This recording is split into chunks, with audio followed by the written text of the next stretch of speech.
Like why there's so few believers on the firing line, while so many others sit the fence. But if you want to know where the Word of God stands, and believe it wants to use your feet and hands, it's time to take your faith out of the seats and into the streets, and come along with me. If you only look, then you will see on WCN-TV.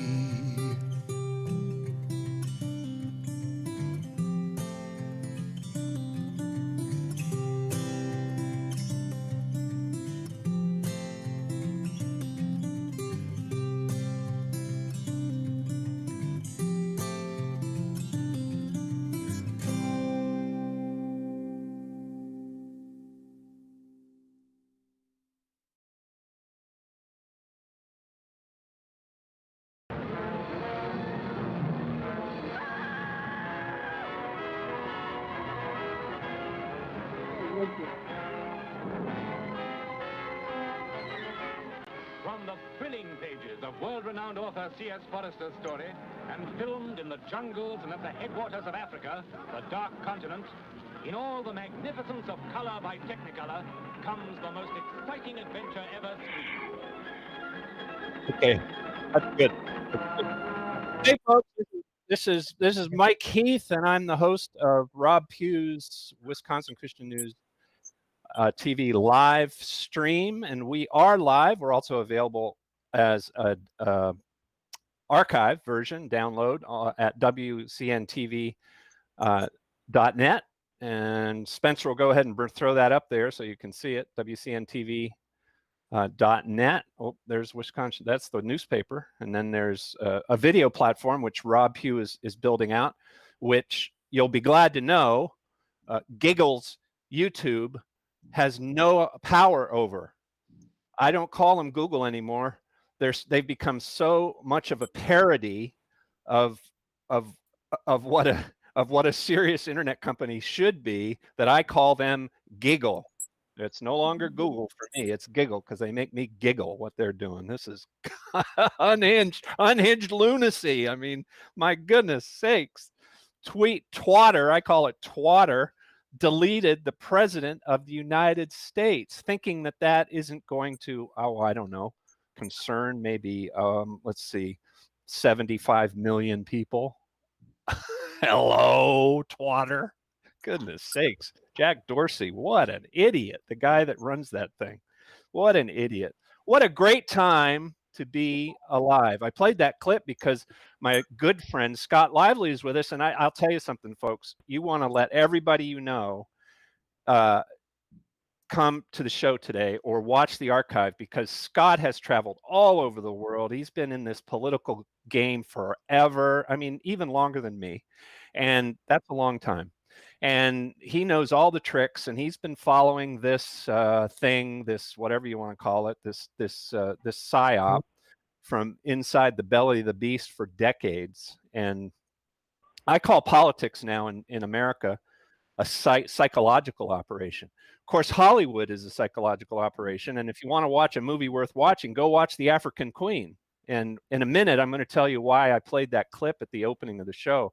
It's because Scott's on here, and he's got exciting news to share with us, because he's been out voyaging on the oceans. And of course, I don't know how he did it, because obviously, if you voyage on the oceans today, you're going to catch COVID and die. I mean, you've got to stay in your home, right? You can't move. You know, probably he wasn't wearing a face diaper either. Oh my goodness, I can't imagine. But we're going to ask him. That's the first question we're going to ask him, to make sure that you're not afraid, because you might catch COVID if he's not wearing his face diaper. Did you hear the latest from Anthony Fauci? It's possible for COVID to be spread over the internet through the camera lens. And you got to keep your face diaper on all the time, especially when you're alone inside the house. So don't forget that. We're going to ask Scott. That's going to be our first question. Before we get to him, I want to go after my hero for a minute, Donald Trump. Okay, go ahead and play that clip. It's only about 10 seconds. This is Donald Trump yesterday. Go ahead. Which is very dangerous for the USA, especially at this very tender time. And now I'd like to briefly address the events of last week. Millions of our citizens watched on Wednesday as a mob stormed the Capitol and trashed the halls of government. Stop there. Okay, so here's the President of the United States going to the Alamo. You know what happened at the Alamo? There was a little bit of violence at the Alamo. There was a little bit of heroism. The Americans who occupied the Alamo, I think Davy Crockett was among them, were all killed that day. Every last one of them by the Mexicans. They gave their lives. That was violence. A couple points I want to make quickly about Donald Trump, and then we're going to ask Scott Lively what he thinks. His use of the word mob to describe me, because I was there, and I can tell you that I ain't a mobster. I went to his city, Washington, D.C., 3 times since the election for him, and I didn't go to be called names by the President of the United States, who I love and support. I love him and support him. Donald Trump is the best president America has probably ever had. And he won the election. And why he has descended to this low of referring to a million, 500,000 to 1 million of his supporters as a mob, because he didn't distinguish in this quote between us and what was going on Capitol Hill. And I wouldn't even describe what was going on Capitol Hill as a mob, because it's very complicated what happened up there. And if it was a mob, and I don't think it was a manipulated mob. It wasn't it, and I guess that's part of the definition of a mob, is that it is a manipulated kind of thing. But very few people, in the hundreds out of 500,000 to 1 million, went inside the building. And I would dare guess that a lot of them went in because the doors were wide open and the police were standing back and letting them in. And I'm going to stop because I could go on for the rest of the hour on this. I want to hear what Scott Lively thinks. Scott wasn't able to be with us that day, but he was at the last rally in Washington, D.C.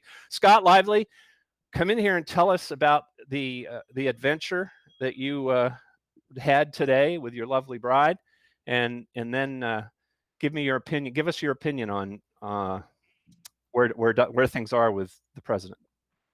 Well, good afternoon, Michael. It's great to be on the show with you. And my wife and I have just come back from a fabulous adventure, a cruise from Key Largo, where we're staying right now, out on the Atlantic, in the actual original African Queen, the boat. Oh, that's so awesome! That was used for filming the movie titled "The African Queen." Humphrey Bogart, Katharine Hepburn, and frankly, you never think of these classic movies that way, but in the context of the films that have been coming out over the past half century, that is a Christian worldview movie, right? Katharine Hepburn is a missionary, and Humphrey Bogart, over the course of that film, is transformed from a degenerate alcoholic into a loving, caring man. And the two of them, the last thing that they do, thinking that they're going to die at the hands of the Nazis, is they ask the captain of the ship to marry them, right? Can you imagine? It's a tremendous, wonderful Christian worldview movie. Very exciting. Shows you that it's possible to make incredible films without a single swear word, without a single bit of sleaze in it. And Hollywood has completely forgotten how to do that.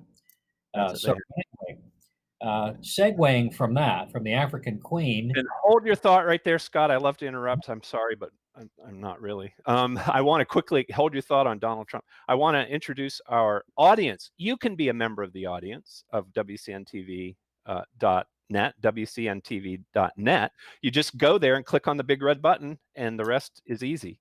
You can come in and be live. We got Harry Wilkinson in with us. We got a couple other good folks in there, Brian, and And we want you to come in and join us. Be part of the live studio audience at WCN-TV.net. I mean, what else are you going to do? You're locked down in your house. If you go outside, you got to wear a diaper on your face, and you got to go around people who it seems like they're running away from you because they're all buying into this distancing stuff. I mean, you might as well, since you got to be on the screen anyway, come to WCN-TV.net on Wednesday afternoons at 3 o'clock and be part of the live studio audience. Sorry to interrupt you, Scott, but go ahead. Donald Trump. And by the way, I never wear a mask unless it is a condition for being able to be in whatever place that I'm in. And so I think we should all take that stand. But everybody needs to do what they're comfortable with, deciding what hill to fight on. And believe me, there are an awful lot of hills to fight on. But regarding what President Trump's comments there, I have always recognized that President Trump is a realist when it comes to fighting his wars, and that and what we've seen is he's a man that's extraordinarily bold and strong in the pursuit of his personal agenda. And he is, there's a set of priorities that he has put above other things, and that's called the America First, doctrine of Trump, and it's great. And then on top of that, he's also become a champion of the sanctity of life, and a lot of other conservative issues that are centrally important to a lot of different constituencies.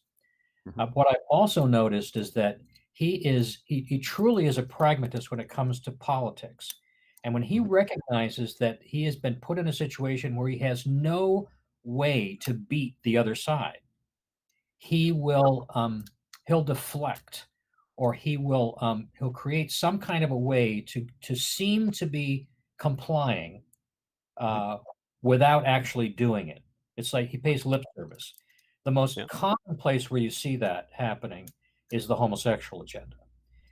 That's one thing. I've even written one of my columns and videos that I've done at scottlively.net was President Trump's most dangerous error, and where I address that problem. And I think that he's miscalculated on that in terms of he's gone a little too far in putting too much of a stamp of approval on something that he knows that he couldn't take head on and prevail. Right? You just, on that issue, they have beaten us so badly that there's almost no place left to stand. And Scott, you speak from experience on this issue. This issue. I want to camp on this issue for a minute, folks, because Scott Lively is perhaps the most potent global leader in politics and culture on the issue on the LGBTQ issue, because Scott has been in the fight, on the front lines, in the trenches for 3 decades, probably. I mean, we go back. I'm sorry. The world with this. In fact, the Paul Singer, the aggressively pro-homosexual Republican quote unquote billionaire, funded a dossier against me. In fact, I was the number one of a whole set of people in this dossier that was put out by the Human Rights Campaign, which is the largest homosexual lobbying organization in the world. And so I know from wherever I speak that this is, and for me to be able to set that aside, to be able to continue to support President Trump, that it indicates the power and the importance of President Trump for all the other things that he does. And I've been attacked by people. As a matter of fact, I was attacked this morning on Facebook by a Christian, a never Trumper Christian, who was making that point about Trump on the homosexual issue. I recognize that he's just simply making a strategic political position I disagree with, and the same thing is happening here. When he is talking about a mob swarming the Congress, he is essentially acknowledging that they have put him in a box that he can't get out. There's no way to win. And so what he's doing is he's just getting on the side. He's speaking in a way that the average person who is trapped inside of the media narratives, right? The average good-hearted, well-meaning American who just who goes along with the flow of things because they don't either aren't strong enough to oppose it, Mhm. or they don't have alternative sources of information to know just how far they're being led astray. That right there was an acknowledgement of it. But and I think what you see when he does it is that he is essentially framing his rhetoric in such a way that it can be interpreted in the correct way. Who was the mob? He's not talking about all the supporters. He's talking about the Antifa radicals who led a group of overeager, and it was a mixed bag, I think, who went in and got. The Antifa actually the ones who were doing the damage, but the ones sort of getting exuberant and doing things they shouldn't have done and going into rooms they shouldn't have gone in. I think that included some MAGA people too. But it wasn't a riot. It wasn't a riot. That was all optics created by Antifa for the media, planned in advance. It's obvious. When you've been in this as long as I have, you can see this is exactly. And I knew they were going to do this anyway. I said that the day before, the morning, I put out a piece in which I talked about the German Reichstag fire as a parallel to what the left had been doing. And then they went ahead and actually completed that metaphor by engaging in this Antifa rioting inside of the Capitol building literally for the purpose of creating the optics, getting things on camera that the leftist media could use to spin this whole thing like some kind of white supremacist insurrection, which it wasn't. Yeah, and my point in bringing up the word mob as a firsthand witness, I stood for 4 hours shoulder to shoulder, literally couldn't stand down, sit down, with probably tens of thousands of people who were compressed around that jumbotron, the only jumbotron they set up, and so I got a firsthand, up close and personal, more up close and personal than I would like, feeling for tens of thousands of people who were there, and they were regular American. There was no connection to mob-like thinking or activity. These were probably most of them, if not all of them, Christians. I never felt unsafe once the whole time I was in Washington, D.C. that day. I saw no evidence of violence or an intention toward violence, and that point needs to be made over and over and over and over again, because the left, which controls the high ground of the media and is obviously controlling the narrative and has been for the entire time that Donald Trump has been president, we can't hit that narrative hard enough and often enough. The truth. What is the narrative I'm talking about, Scott? The truth. The firsthand, the truth about these. What they have is narratives. What we have is the truth. And the narrative competes with the truth for the minds of the people. And I did a piece yesterday. My WorldNet Daily column yesterday was titled 5 Steps to Survive the Marxist Purge, because we've entered into a phase now of American history where unless there's some miracle that happens before the 20th, we're going to see all 3 branches of our government in the hands of a extremely corrupt criminal enterprise that includes all the Democrat elites and big tech and big media. It's one conglomerate at this point, and they are Scott, could we call it a conspiracy? It's collusion, and it is conspiracy. Yes. See, I don't have a problem with conspiracy. I mean, conspiracy is, and I do talks about conspiracy because human beings. Most people, Scott, think when they hear the word conspiracy, they think of you and me, right? These people that disagree with homosexuality and run off into their little hiding places and their little stained glass fortresses and say things that everybody knows is wrong and hatch up these schemes, when actually the whole time they've been saying that about us calling us conspiracy theorists. They're the ones who've been running this conspiracy. Well, It's right. now up. They It's now up. are conspiring. They are conspiring to misrepresent people who stand for biblical values as white supremacists, haters of various kinds. It's all fabrication. But because they control the public information systems, they get away with sort of creating the sense of reality in the minds of the majority of people. And that's the thing that Donald Trump broke the mold.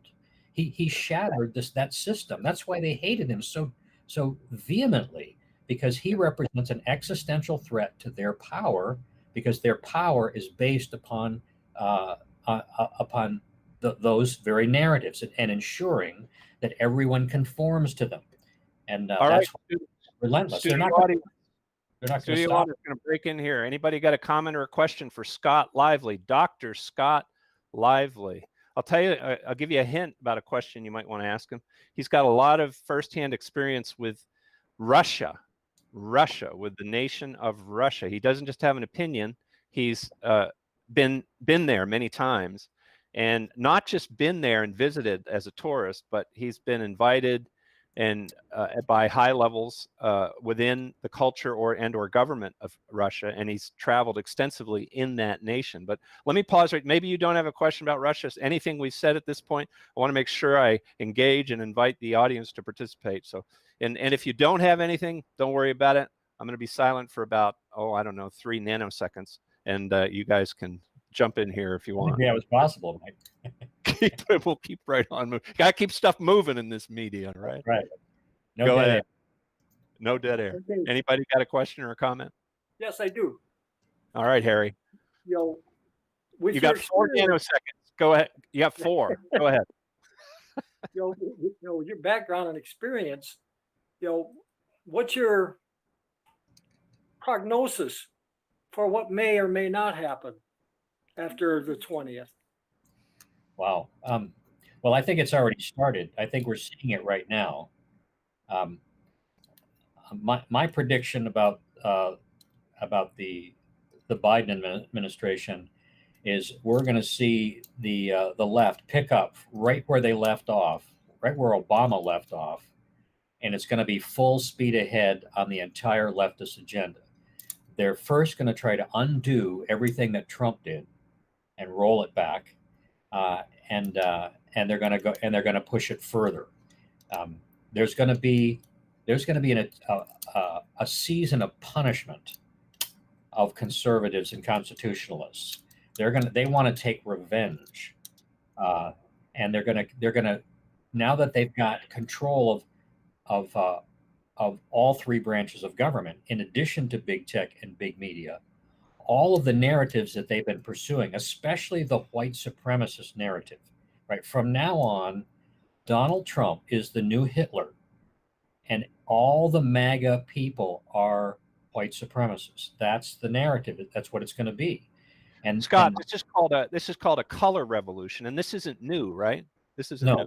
It's the color revolutions were the strategies of George Soros working in cooperation with the American CIA and other players to overthrow foreign governments one after the other. The Orange Revolution was the one that they did in Ukraine, and they took out a pro-Russian president, and then they replaced him with a stooge that they could control, and then the plundering began, the Burisma and all that.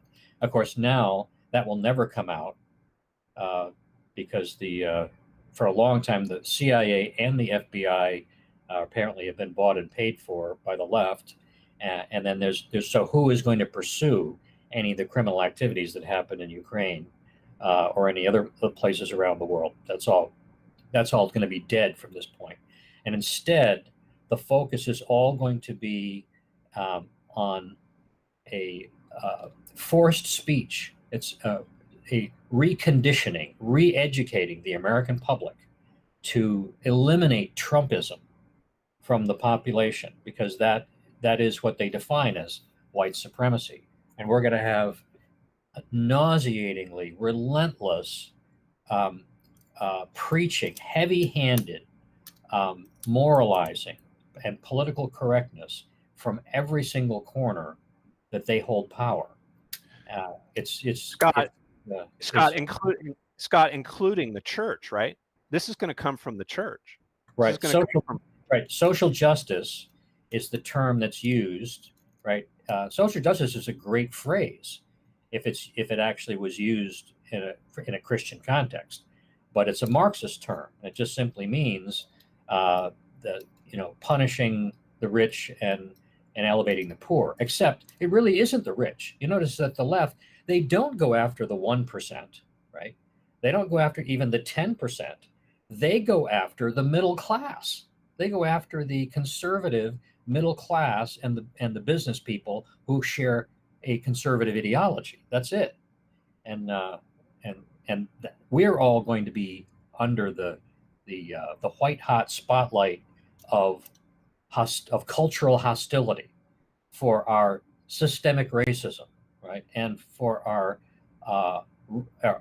sexism and homophobia and all these other things that have to be purged from America, because those things are evil in the religion of Marxism. Marxism is a worldview, a comprehensive alternative worldview to the biblical creation model, and that its religion is humanism. The moral code of humanism is political correctness, and the scripture of Marxism is not the Bible; it's the narratives, and that they all follow the exact same narratives, and it's the narratives that are important, not the reality. Reality must be changed. The perception of reality in the minds of the public must be changed to conform to the narratives. And that's what we're going to see on steroids, like we've never seen before in the United States of America. We've seen it in other countries. We've seen it in China. We've seen it in the Soviet Union. We've seen it in under Pol Pot and Che Guevara and all other places around the world. But we've never seen it here. But we're about to. We're beginning to. That's what the takedown of Parler is about.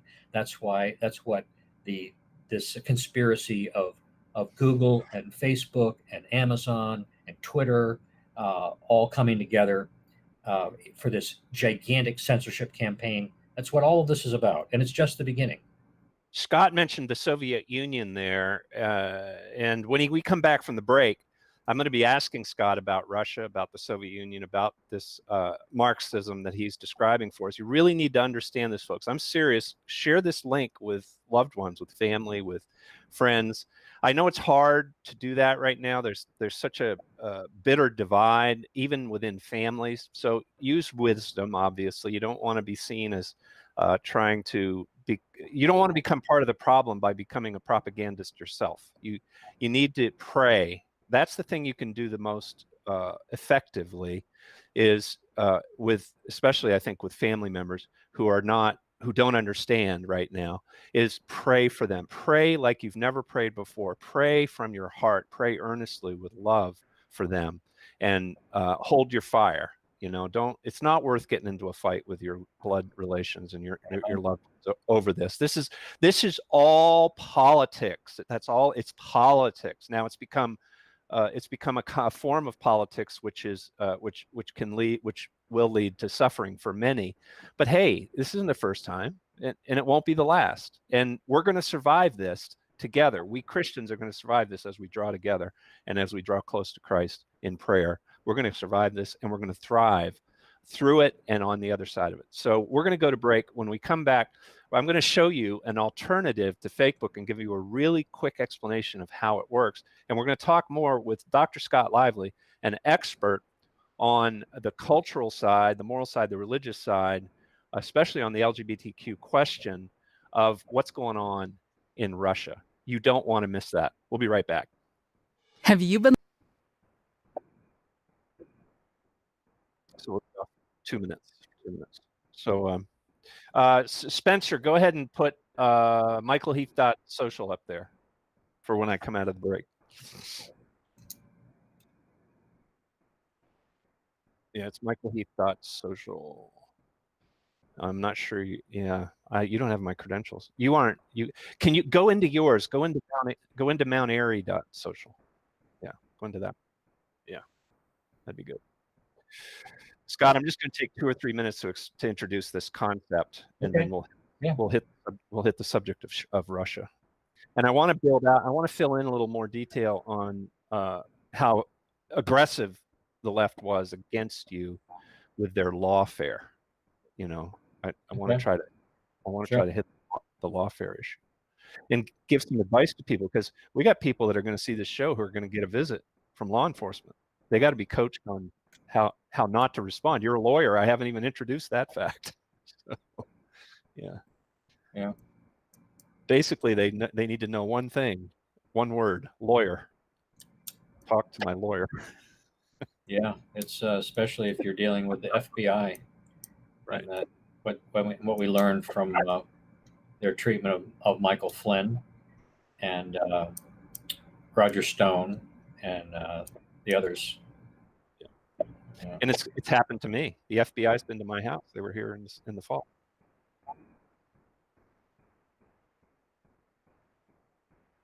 Okay, awesome. Yeah, where is it? I don't see it.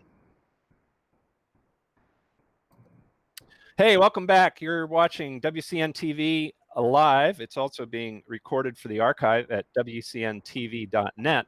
Listen, folks, you don't have to stay on Facebook. The internet is in the process now of being set on its head. It's being turned upside down. Technologists know this. They've been developing it now for a few years, but most people don't understand what's happening. The internet was built from the top down. So Google, Facebook, Twitter, all these monopolies, they built the internet they control the internet from the top down because it gives them access to privileged data about you, private data, which they can monetize and sell to companies. And so they have created a structure that includes those what's the right word? I mean, those login password things. That's just crazy. That's all going away, folks. The internet is going to be built now from the bottom up. What you're seeing on your screen is michaelheath.social. Think of this as Facebook. This is my Facebook. I control it. So you see posts, you see commenting, you see likes, you see, you can get an account here for free if you want to get a feeling for where the internet's going. michaelheath.social, michaelheath.social, and then you just free account, takes you all of 5 seconds, and then you're in there. Now, it's not as easy. These platforms are not going to be as elegant or as powerful. They're not going to have as much functionality in the early going as Facebook and Twitter and YouTube, but we have arrived at the point where they have basic working functionality. But more important, and I'm going to stop with this and we're going to turn to Scott Lively, I own this all the way down to the data level. When computing started, the value hierarchy was hardware, software, data. So hardware was most important. That's what we were most aware of. Then came software, then came data. We didn't even think about data. This all reversed about 12 years ago with Google, the inception of Google. And what happened then is that was flipped on its head. And data became the most valuable in the hierarchy, and then software, and then hardware. So data's been the most important thing for over a decade. Your data, now you can own all your data. You can own it. It doesn't have to reside at Amazon or whatever, any of these other, Google. Doesn't have to anymore. But there's a little bit of a learning curve and whatever. But you're going to do it because you now know that the outsized power of these monopolies is threatening your very soul. It's threatening your soul. It's threatening to help you go to hell. Go, you and your children and your grandchildren. These monopolies are ideological monopolies primarily, and they have adopted an ideology of leftist Marxist communism, and they are intent on leading your soul, manipulating your soul to hell. To hell. You know that now. You are not going to use these monopolies for much longer because you can't, for the sake of your humanity. Scott Lively's with us, and Scott, you have been to Russia, I think, more than once, and your perspective on Russia is not the sort of the standard, right? The left used the whole Russia, the fear of Soviet Union for the past 4 years from a propaganda standpoint very effectively. But for that entire time, this whole fear of Russia in America was not did not comport with reality. Russia has changed, hasn't it, since the Soviet Union collapsed? Yeah, that is true. The Soviet Union was an evil communist empire, right? Ronald Reagan, working primarily with Poland, the Catholics of Poland, took down Russia with economic activity on the one hand, and then from the top down and from the bottom up, uh, pushing revolution among the people, especially Christianity. And it worked. And in 1991, we had Glasnost. Everything changed. The Berlin Wall came down. The Soviet Union, of which Russia was the dominant country, broke up into pieces. It reformulated after a while as the Russian Federation. It's not as big as the Soviet Union was, but still has many of the same countries. They went through a period of Wild West, where it was really like a lawless frontier for quite a while. But then Putin, who I actually think has been a very good leader for Russia, he brought the Russian Federation back to civilization. He suppressed the oligarchs. He stopped the mafia. He got rid of Soros and a lot of the Western agitators that were causing so much trouble. And now the country, now the Russian Federation, is stable. It's civilized. It is rising in power and influence. Its dominant cultural theme or cultural influence is not Marxism, and hasn't been for a long time. It is Orthodox Christianity, and so I've been there 3 times. It was a big part of my 50-city speaking tour that I did in 2006 and 2007. I was in probably 20 different cities in Russia, and from all the way in the Russian Far East, Blagoveshchensk, all the way across to the far west, which is St. Petersburg. And then a third trip that I made, I did as a guest of the World Congress of Families, which was going to hold a big international pro-family conference in Moscow. And I was there for the planning committee for that, and actually met some very high-level people. I was invited to and did a national television program with Archpriest Dmitry Smirnov, who is the right-hand man for the Patriarch of the Russian Orthodox Church, and I met some other prominent people there. So I've been all across the Russia. I've seen the culture with my own eyes. I believe that the Russian people in general are the closest people in the world to American conservatives, Christian conservatives, to any other people in the world. It's remarkable, actually, and I think that's why Obama pulled the plug on the Russian reset and tried to did restart the Cold War, in part because of Obama was furious that Russia banned gay propaganda to children in 2013, and it was immediately after that Obama pulled the plug and started going after Russia, and then Obama orchestrated the coup that took out the Russian president. That was the Orange Revolution. That was Obama's work, and then since then, unfortunately, Obama had been successful. Obama and the neocons. See, this is where the establishment Republican and the Democrats were working together in foreign policy, because Trump in 2015 and 2016 was promising that he was going to restore relations with Russia. It was a big deal, and it was, and many of us were very excited about that. It became part of the conservative perspective to look at Russia in a different way, and the neocons and the hard left couldn't allow that, in large part because Russia knew Russia was the witness to what they had done in Ukraine. And so they had to turn Russia back into a pariah, which they did very successfully with constant anti-Russian propaganda from both the left and the neocon media here in the United States. And they had to create a chasm between Putin and Trump, and that was what the Russian collusion narrative was really all about. I mean, it was very helpful for them to discredit Trump, but it was also to make sure that the United States and Russia never came together in cooperation against globalism, because that's something that we conservatives want, and that's something that the Russians want also.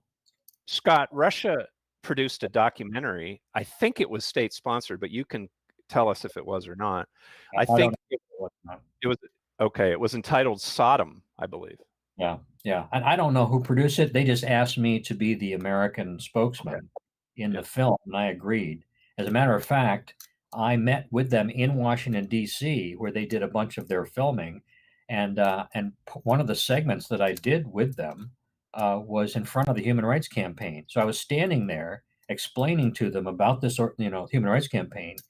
At the same time, I'm looking back on it in the timeline. It must have been the exact same time that they were drawing up the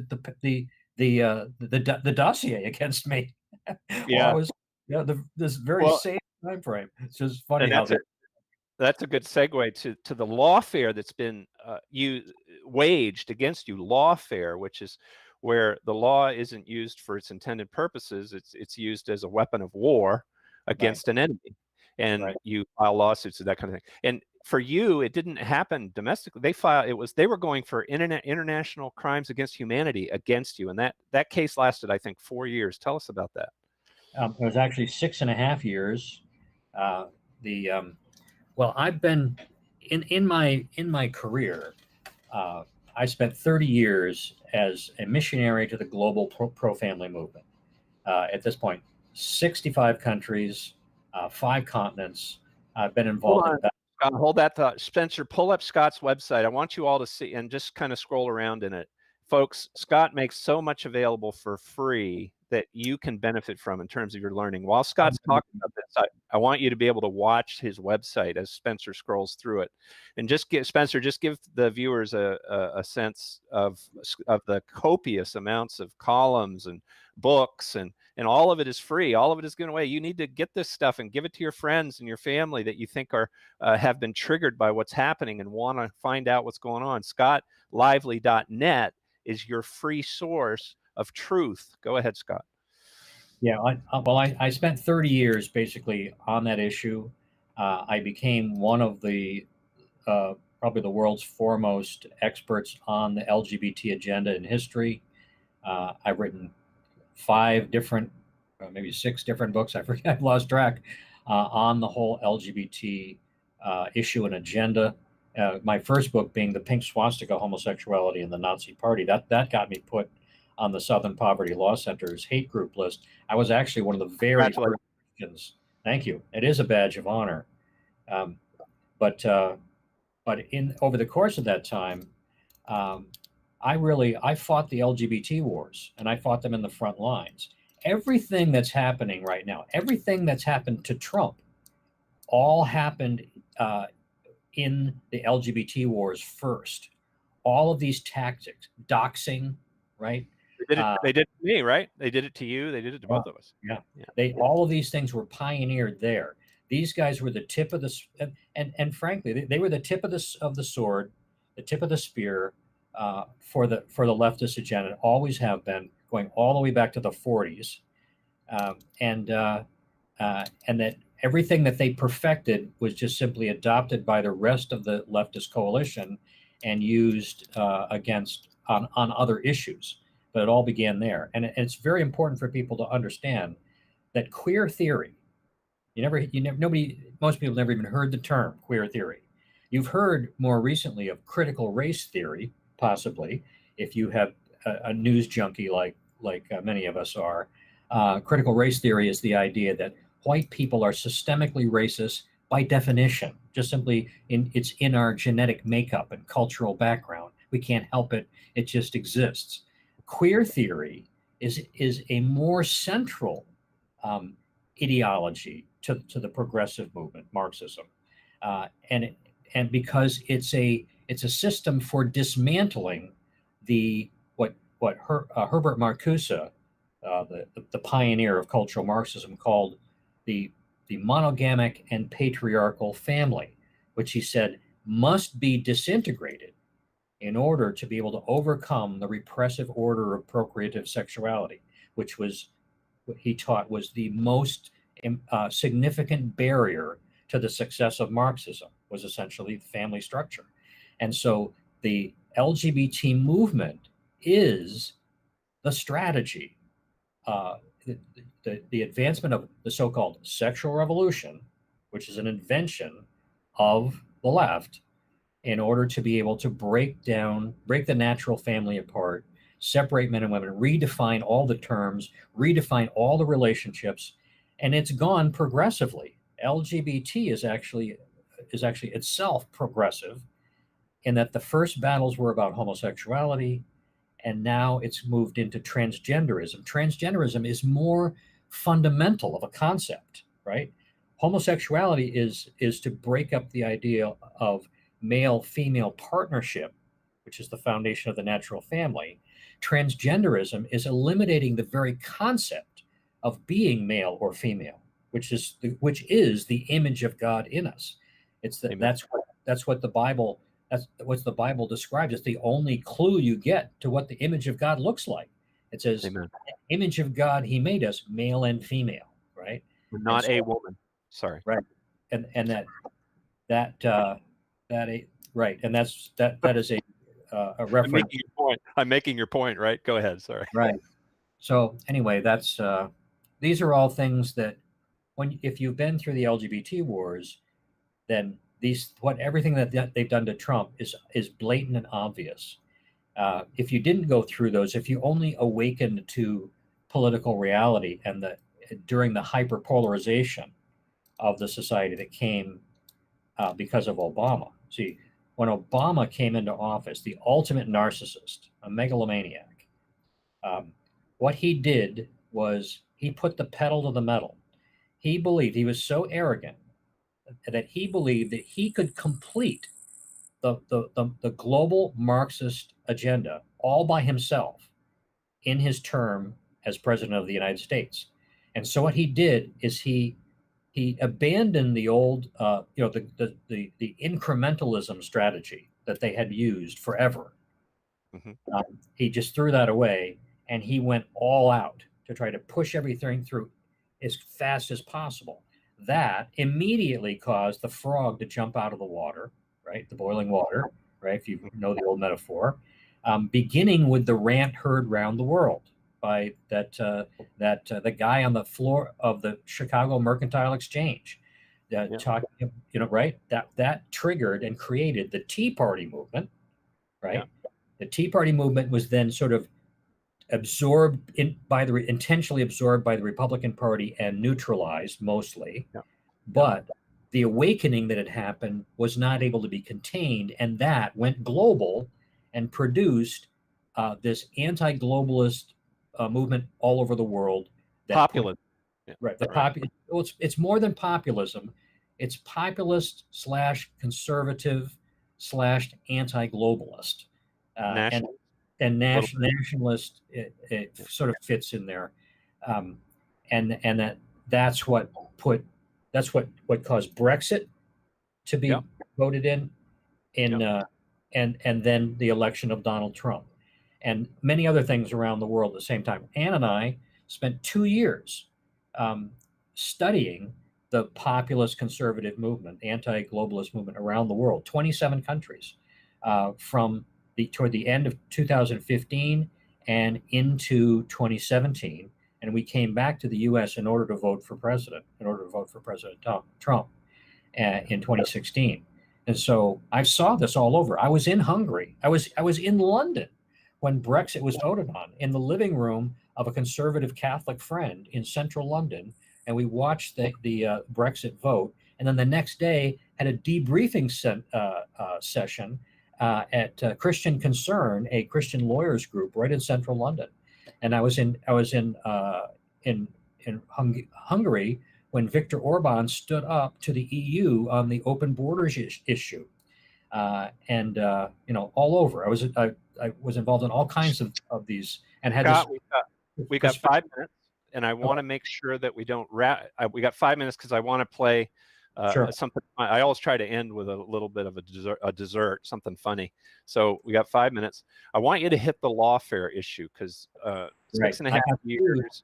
And I walked from a distance. I walked through that with you. I followed it. I was in Maine at the time. You were in Massachusetts, They hit me in my career with 5 separate major lawsuits. The first 4 all happened between 1992 and 1994 in Oregon, where I was the communications director for the Oregon Citizens Alliance. That's why I went to law school and became an attorney myself. And when I did that, they left me alone for a long time. They were afraid to poke the guy that had just become a lawyer. But that changed when I became too big of a threat for them to ignore anymore. And after I had been involved in helping, the Russian anti-propaganda law, banning gay propaganda to children, was what I was advocating for in my 50 cities tour of the former Soviet Union. And it actually, the original city level measure that became national law eventually started in St. Petersburg, which was the final stop on my tour, where I published my letter to the Russian people advocating that they do almost precisely what that law said. And so that really raised my profile. That's why they considered me #1 enemy of the global LGBT agenda. And then when I went to Uganda in 2009, in order to basically to hold a seminar there, because they couldn't figure out how to stop the agenda in their country.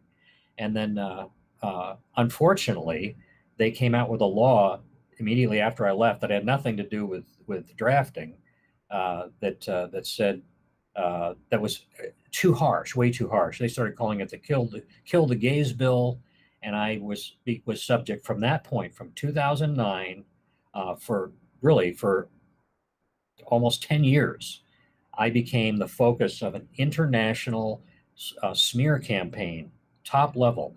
New York Times, London Guardian, the Canadian National Post, ABC Nightline, heavy duty anti-lively propaganda, sort of painting me as the mastermind of the so-called Kill the Gays bill. And then in 2012, they hit me. A Marxist law firm from Manhattan filed a lawsuit, a civil lawsuit based upon crimes against humanity, accusing me of crimes against humanity for speaking against the LGBT agenda in Uganda. And totally bogus lawsuit. That it took 6.5 years to finally get out of. And thank God for I believe Matt Staver's Liberty Counsel. Liberty Counsel. They spent $1.5 million to defend me, and 6.5 years of effort. After 5 years, they forced this leftist judge, hard left judge, who was completely on the other side. It was one of his former law clerks that was on the 14 lawyer team that was coming after me. And when Liberty Counsel finally forced this judge to dismiss the case for lack of jurisdiction, he wrote the ruling as if it was a decision against me. He didn't just say, well, I don't have jurisdiction, this case is dismissed.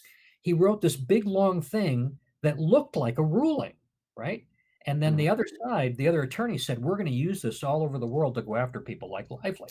So we had to appeal our own win in order to try to strike that language to prevent them from using what they'd done to me against other people, other Christians all over the world.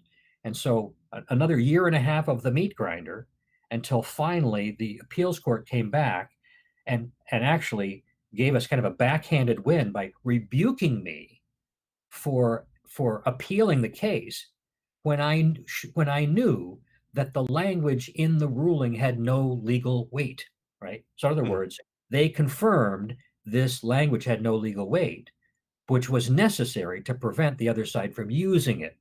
So even what they did was a slap at me, but it actually was a great victory and actually didn't require us to do anything more Yeah. after they came down with that. So, So folks, I wanted Scott to get into that because you need to understand lawfare. You know, start thinking about that because there's going to be a lot more of that coming at good people. We're talking to Dr. ScottLively.net. He's an attorney, and he is at ScottLively.net online. Tons of free material, great stuff. Scott's very accessible. If you have questions, you can go to the website. I'm sure there's a contact form. I told him we were going to talk about. We're not going to have time, but check out Swamp Rangers. Swamp Rangers. He started that program, and Swamp Rangers. Yeah, it's a network for draining the swamps. Join us. Yeah, SwampRangers.com. He produces a show every Sunday afternoon at 3 o'clock for an hour, similar to this show. 3 o'clock in the afternoon, live stream at ScottLively.net. You can find it there. 4 p.m. Eastern. Okay, 4 p.m. Central. Yeah, I'm the producer of the show, so I start at 3. That's why I got that. So, all right, Spencer, who's producing us today, let's give everybody a laugh. There's a little bit of a dessert for all this heavy talk that we've been doing, and go ahead. Hi, brainless person. Welcome to the apocalypse. Here's what we want on your mind today. Twitter and Facebook permanently ban Trump, Apple, Google, and Amazon conspire to kill Parler, and New York wants to set up concentration camps. We'll have all this for you and more in today's edition of Here's What We Want You to Think So We Can Control You, and please don't realize you're a sovereign being who can think for themselves. In the wake of what's happened at the Capitol in small business news, Twitter and Facebook have permanently banned President Trump from their platforms. Many people rejoiced at Trump's banning, while many others grieved the loss of Twitter's greatest comedian. In a statement, Twitter said the ban is because President Trump was using Twitter to incite violence. Twitter said the following 2 tweets were the violence-provoking ones that triggered the ban. Tweet number 1. The 75 million great American patriots who voted for me, America first and make America great again, will have a giant voice long into the future. They will not be disrespected or treated unfairly in any way, shape, or form. Tweet number 2. To all those who have asked, I will not be going to the inauguration on January 20th. About how these 2 tweets were inciting violence, Twitter said, these 2 tweets must be read in the broader context of what's happening in the country. So in other words, when taken out of context, these tweets are said to have provoked violence, but not when they're left within the context of Twitter, which is where Trump published them. This just in! Communication scholars all agree that taking words out of context is the most accurate way to interpret them. About the ban, Jack Dorsey couldn't be reached for comment as he was busy picking food out of his ungross-looking billionaire goatee. However, Facebook CEO Mark Zuckerberg was reached, and when asked his thoughts about his platform using to restrict free speech, he simply responded with a smile. We're all proud of what you've accomplished, you mother Zucker. In other pro-freedom news, Parler, a censorship-free alternative to censorship-heavy Twitter, is under assault. Big Tech demanded that Parler instill the same draconian speech restrictions that users on other platforms suffer under, but Parler refused, saying it believes in free speech. Big Tech, which does not, banded together to swiftly censor Parler, an entire social media platform. They got wind that the dangerous activity of free speech. That's JP. If you go to YouTube and you search on JP, for some reason his channel is still there, and he's a interesting study. He's a comedian, and he's married. He has one very young infant child, and as he matures, it's fun to watch him mature and take on politics. And he's got a huge audience on YouTube, just giant. And he's obviously making a difference, helping people get to the truth while they laugh about this whole situation. And God knows we need more of that. My name's Mike Heath. I'm the host. We've been talking with Dr. Scott Lively. Scott, thank you so much for being on WCN-TV.net, taking time from your adventures on the African Queen with your bride and being with us. I so appreciate it. And also thank you, Harry Wilkinson and Brian and all of our wonderful live audience members. Please let folks know about WCN-TV.net. We'd love to have you in the audience next week. God bless you and stay strong in Christ. Amen.